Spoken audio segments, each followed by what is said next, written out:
న్యాయ నిపుణులు సుబ్బారావు గారు కూడా ఉన్నారు. గుడ్ ఈవినింగ్ సుబ్బారావు గారు. ఎస్, ఇది అమరావతి రైతుల స్పందన కూడా మనం చూసాం కదా. ఎందుకంటే బిల్లు సంబంధించినటువంటి పాస్ కాగానే అక్కడ సంబరాలు కూడా సాగాయి. అందుకోసమే అక్కడ రైతుల రియాక్షన్ కూడా మనం తీసుకున్నాం, ఇప్పటి వరకు చూసాం.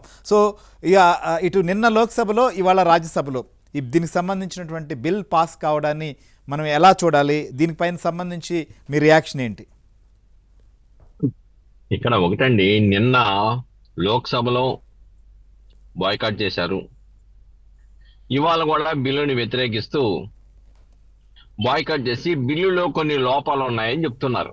అవును, వాళ్ళు చెప్పేంటంటే 2 లక్షల కోట్ల రూపాయలు ఏదో అవసరం అవుద్ది, దీంట్లో అవినీతి జరిగింది, ఇది రాజ్యాంగబద్ధంగా చేయవలసిన అంశం కాదు అని ఇలాగా కొన్ని వంకర ప్రకటనలతో రాజధాని మీద ప్రత్యక్షంగా మేము వ్యతిరేకులమని చెప్పకుండా వాళ్ళలో ఉన్న వ్యతిరేకతని వాకౌట్ చేయడం ద్వారా నిరూపించారనేది రాష్ట్ర ప్రజలందరికీ తెలిసిపోయింది, 5 కోట్ల మంది ప్రజానీకానికి. ఇక్కడ ఒకటండి, ఆల్రెడీ పునర్విభజన చట్టంలో సెక్షన్ 5 సబ్ క్లాస్ 2లో ఏముంది?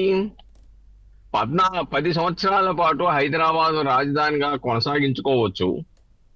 కొత్త రాజధాని అనే పదం అక్కడ ఉంది, కొత్త రాజధానిని ఏర్పాటు చేసుకోవాలి అని. అదే 10 సంవత్సరాల తర్వాత, అంతే కదా, ఉమ్మడి రాజధానిగా హైదరాబాద్ ఉండొచ్చు. మ్యాండేటరీ ఏం కాదు, 10 సంవత్సరాల వరకు ఉండొచ్చు. అనంతరం నూతన రాజధానిని, కొత్త రాజధాని ఏర్పాటు చేసుకోవాలి. అవును.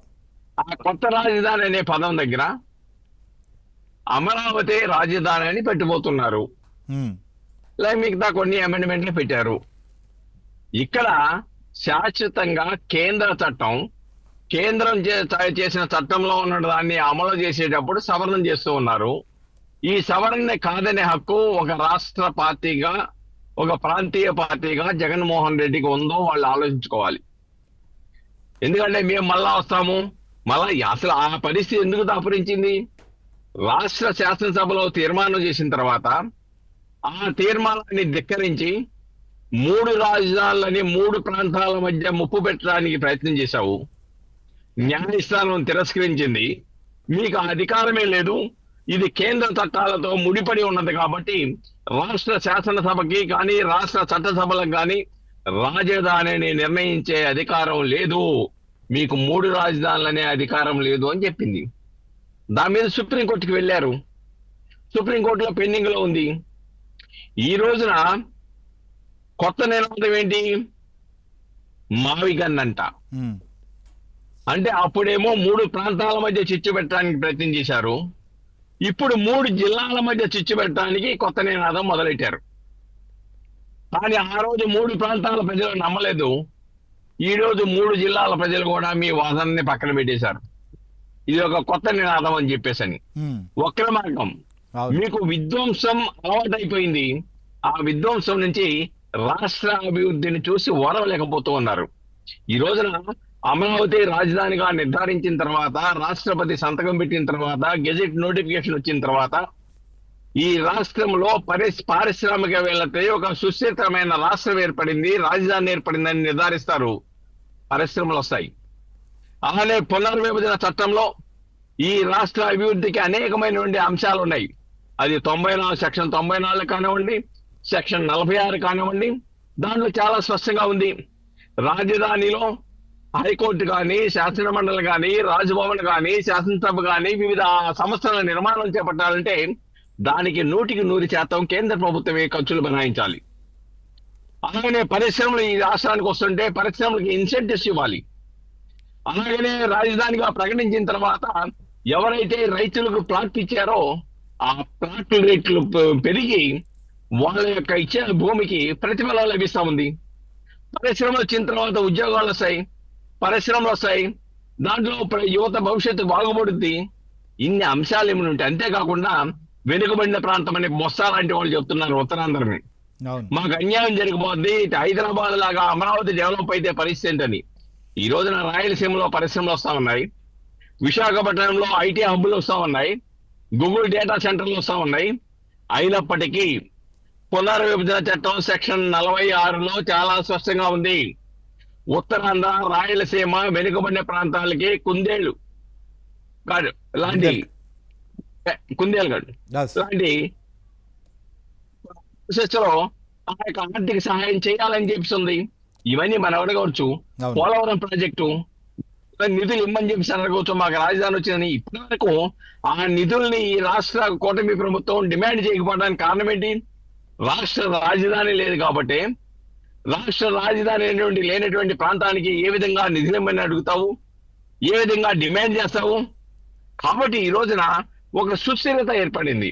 Yes. అమరావతి రైతులకేంది, రాష్ట్ర ప్రజలకేంటి? అమరావతి అనేది ఒక రాజధాని ఏర్పడింది. ఈ రాజధాని మనం చెప్పుకోవడానికి ఎవరన్నా అడిగినా కానీ మా రాష్ట్ర రాజధాని అమరావతి అని చెప్పుకోవడానికి సుస్థిరత ఏర్పడింది, ధైర్యం ఏర్పడింది. 5 కోట్ల ప్రజల ఆకాంక్షలు నెరవేర్చబడ్డాయి. ఈ రోజున ఒకటి చాలా స్పష్టం. ఈ రోజున బిల్లు పాస్ చేయమంటే ఆగ మేఘాల మీద అసెంబ్లీ అత్యవసర సమావేశాలు ఏర్పాటు చేశారు చంద్రబాబు నాయుడు గారి నాయకత్వంలో.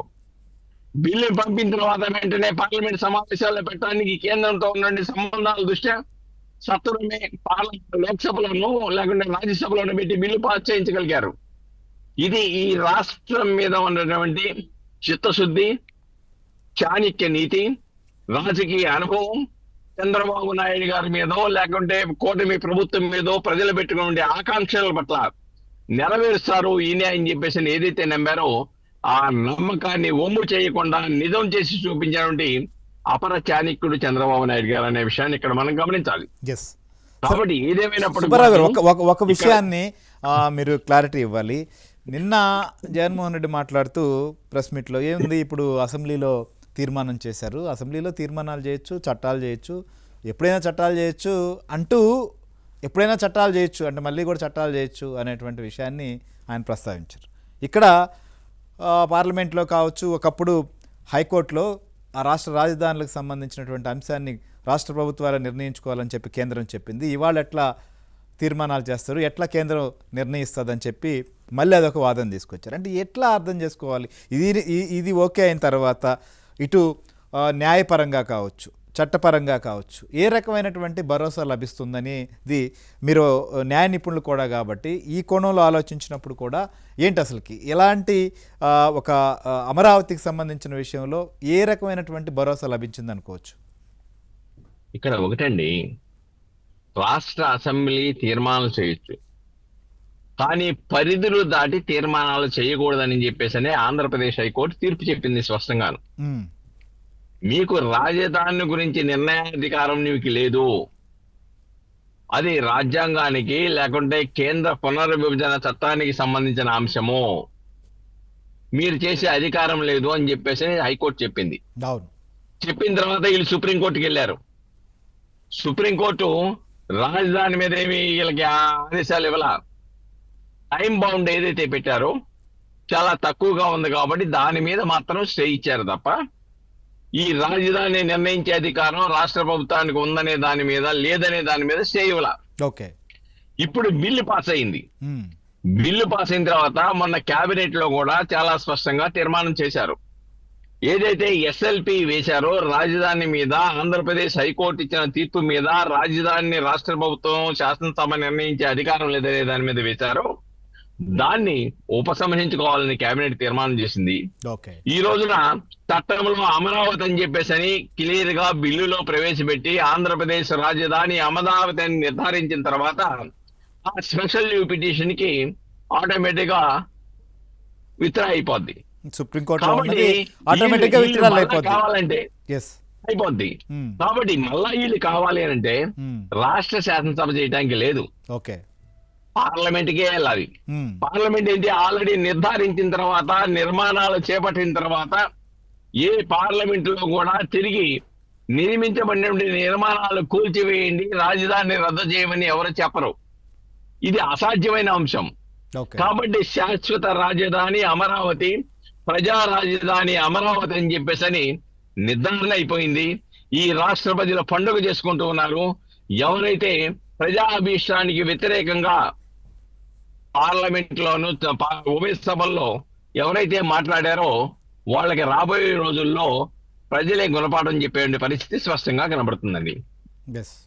మీరు అన్నట్లుగా చాలా క్లియర్గా మళ్ళీ మీరు అన్నట్టు ఒక తీర్మానాలు చేయాలన్నా, చట్టాలు చేయాలన్నా రాష్ట్ర ప్రభుత్వం రాష్ట్ర అసెంబ్లీలకు ఒక పరిమితి ఉంటుంది. ఈ చట్ట సవరణ బిల్లును ఉభయ సభల్లో కూడా చర్చించి సవరణ చేసినటువంటి అంశం కాబట్టి ఇక